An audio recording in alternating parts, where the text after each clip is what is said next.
स्वागत है आज की इस नए वीडियो में। आज हम बात करने वाले बैंक ऑफ इंडिया में आई हुई ये 779 पदों के लिए भर्ती के बारे में।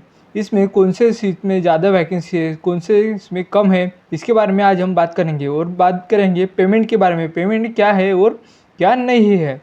तो बैंक ऑफ इंडिया में आई हुई ये सबसे अच्छी भर्ती है इस बार की भर्ती आप बिल्कुल मिस ना करें। इसका फॉर्म भरिए और बहुत ही अच्छा कट ऑफ जाने वाला है इस बार का। तो अब चलिए आपको बताते हैं स्टेप बाय स्टेप कैसे है और कैसे नहीं है, ठीक है। तो सबसे पहले देखिए ऑफिशियल पेज से ये नोटिफिकेशन आई हुई है, जिसकी जो लास्ट डेट है सबमिशन की वो देखिए 27/20 जुलाई 2060 ये डेट दी हुई है। और 36 मंथ से मतलब इसका फर्स्ट डेट चालू हुई है फॉर्म भरने की।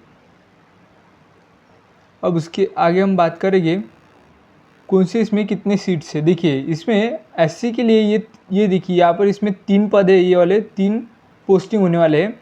और उसमें कौन से इसमें कितने कितने पद है ये इसमें दी हुई है। देखिए एससी के लिए 102, एसटी के लिए 52, 180, 69, 274 ऐसे करके ये सारे सीट्स है और ये 3 पोस्ट है। और उसके बाद में यहाँ पर देखिए एज के बारे में बोला है, मिनिमम एज है और एक मैक्सिमम एज है। इस क्राइटेरिया में आप बैठने होना, ठीक है।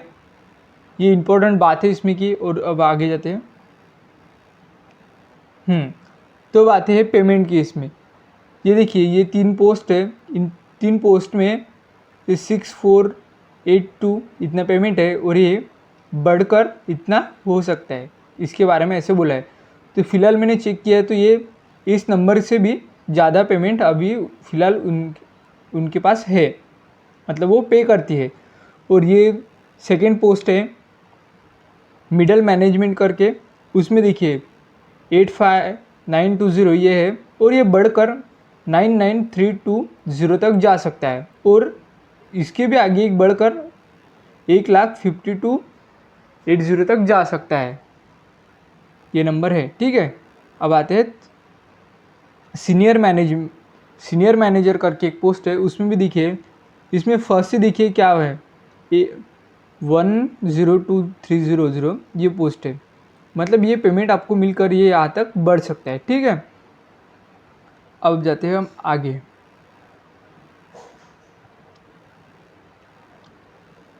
अब बात करें तो ये देखिए अब यहाँ पर एज रिलैक्सेशन का बात की गई है। एससी और एसटी के लिए 5 ईयर के और ओबीसी के लिए 3 ईयर की। और ये बाकी आप देखना आप कौन से कास्ट में बैठते हो और कितना एज रिलैक्सेशन है उसमें। अब आते हैं आगे क्या है भी इसमें। तो ये देखिए ये एग्ज़ाम के बारे में बोला है यहाँ पर। इंग्लिश लैंग्वेज 25 क्वेश्चंस 25 मार्क्स के लिए। और ये professional knowledge relation to post ये 100 क्वेश्चंस 100 मार्क्स के लिए, ठीक है। कुल मिलाकर आपके पास टाइम 120 मिनट्स होगा, उसमें आपको ये सॉल्व करना है, ठीक है। अब उसके बाद आते हैं आगे बताया गया है कि ये हाउ टू अप्लाई। ये एप्लीकेशन पर आपको अप्लाई करना पड़ता है। पेमेंट, फिर फ़ोटो, सिग्नेचर, ये लेफ्ट हैंड थम्स वगैरह, हैंड रिटन नोट्स वगैरह, ये मैं आपको बता दूँ आगे कैसे लिखना है और कैसे नहीं लिखना है, ठीक है। अब आते हैं फ़ीस के बारे में। मतलब फॉर्म फिलिंग फ़ीस है वो SC ST और PW के लिए 725 है और जनरल और अदर कास्ट के लिए 850 है, ठीक है। 850 और 175, ठीक है। अब आते हैं आगे। और ये यहाँ पर एक लिंक है, इस लिंक पर आप जाकर फॉर्म फिल कर सकते हैं, या फिर मैंने डिस्क्रिप्शन में लिंक दी है वहाँ जाकर भी आप फॉर्म फिल कर सकते हैं, ठीक है। तो हम आते हैं आगे। अब आगे ये बताया कि ऑनलाइन पेमेंट है, ऑनली कैश वगैरह कुछ नहीं है। आप क्रेडिट कार्ड्स वगैरह, इंटरनेट बैंकिंग, मोबाइल वॉलेट, इससे आप पेमेंट कर सकते हैं, ठीक है। अब हम आते हैं आगे क्या दिया है।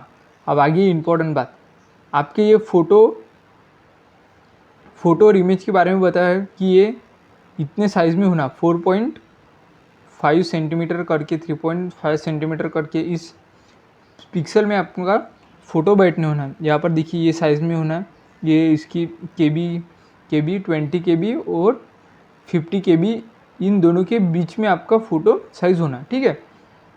अब उसके बाद आते हैं हम अब ये फ़ोटो कैप्चर।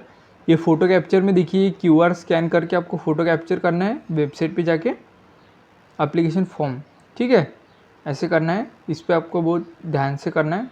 बैकग्राउंड वाइट ही होना, ये जैसे वाइट है वैसे वाइट बैकग्राउंड होना, प्लेन बैकग्राउंड। अब ये सिग्नेचर में भी इम्पॉर्टेंट है, 14060 पिक्सल में होना और ये 10 और 20 केबी के बीच में होना, और इससे ज़्यादा भी नहीं और इससे कम भी नहीं, यही साइज़ में होना अपलोड करने के लिए, वरना वो अपलोड नहीं होगा। अगर वो अपलोड भी हो गया है तो फिर आपका वो कैंसिल कर दिया जाएगा, ठीक है। अब लेफ्ट थंब के बारे में बताया गया है। जब आप पेपर पे ऐसे थंब रखोगे तो क्लियर होना चाहिए, ना कि बल्कि ऐसा लाइट नहीं होना चाहिए, एकदम क्लियर होना चाहिए, तभी वो थंब एक्सेप्ट करेगा। और उस थंब की जो इमेज लोगे आप, उसकी साइज़ 20 केबी से 50 केबी के बीच में होनी चाहिए, ठीक है। अरे यार ये कहाँ पे जा रहा है, हाँ। अब उसके बाद आते हैं हम आगे। ये हैंड रिटन डिक्लेरेशन रहता है, वो इसकी भी आपको साइज़ देखिए 50 या 100 केबी के अंदर होनी चाहिए, और इसकी पिक्सल भी देखिए 800 या 400 पिक्सल के अंदर होनी चाहिए। इसका मतलब देखिए आपको ये क्या करना है, ये आपको हैंड से मतलब लिखना है कि ये डिक्लेरेशन मेरा है। आप खुद से लिखना पड़ता है। ये देखिए यहाँ से शुरू होता है और यहाँ तक आपको एक पेज के वाइट पेज के ऊपर क्लियर और नीट एंड क्लीन लिखना है। आपको कोई उसमें मतलब खोड़ तोड़ वगैरह कुछ नहीं करनी, प्रॉपर लिखना है। ये इतना ही आपको लिखना है वाइट पेज के ऊपर और वो अपलोड करना है, ठीक है, प्रॉपर स्कैन करके। बस इसमें इतना ही रहता है और इतने आप प्रॉपर फिल करिए। इम्पोर्टेंट रहता है कि इमेज के ऊपर इमेज आप प्रॉपर अपलोड करो, फिर बाद में आपको कुछ प्रॉब्लम नहीं आएगा। ऐसी ये भर्ती है, प्रॉपर आप उसको फॉर्म फिलिंग कीजिए और इसका ध्यान रखिए कौन सा। ये देखिए टोटल SC में 118 करके टोटल वैकेंसीज है, और SC में 59, और OBC में 205, और EW में 50, और GEN में 317 करके भर्तियाँ है। इसमें आपको टोटल 779 भर्तियाँ हैं और ये तीनों पोस्ट है, ठीक है। और पोस्ट भी अच्छे खासे है, पेमेंट भी अच्छी खासी है। आपको इस बार करना ही करना है। ये पेमेंट का है, आप पेमेंट को फिर से रीड कीजिए, 1 मिनट में इलेज करके बता दो। ये देखिए ये पेमेंट के बारे में यहाँ पे बताया है, अच्छा खासा है पेमेंट। और ये देखिए मैं हाईलाइट करके बता दूँ आपको, ये देखिए यहाँ पर ये है 2 3, ठीक है। आई होप आपको आज का वीडियो पसंद आया होगा। पसंद आए लाइक कीजिए, शेयर कीजिए।